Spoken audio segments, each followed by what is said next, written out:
ในวันที่23เมษายน2026กรมภาษีกระทรวงการเงินได้จัดกองประชุมสัมมนาเวียกแผนงานผู้ประกอบการมาตรฐาน AEO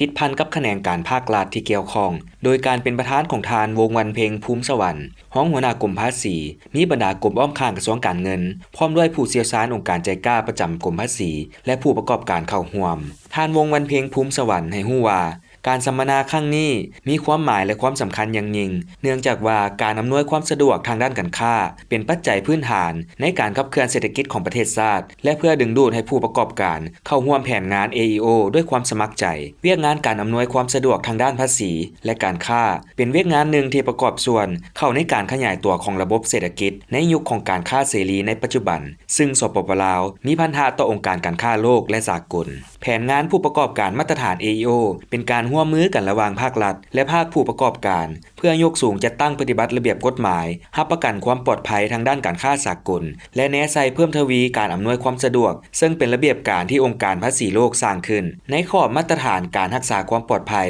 และการอำนวยความสะดวกทางด้านการค้าสากลตามกรอบมาตรฐานขององค์การภาษีโลกและแนะนำให้บรรดาประเทศสมาชิกทั่วโลกเพื่อจัดตั้งปฏิบัติเวียกงานแผนงาน AEO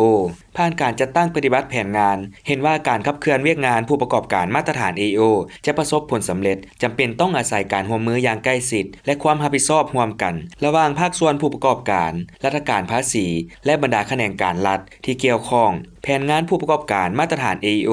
บ่แม่นเพียงแต่การริเริ่มของแขนงภาษีเท่านั้นแผนงานดังกล่าวแม่นยุทธศาสตร์ระดับชาติที่ถูกออกแบบเพื่อสุกยู่การแข่งขันทางด้านการค้าในทั่วโลกและเสริมสร้างความปลอดภัยของต้องโซ่การสนองของรัฐบาลสปป.ลาว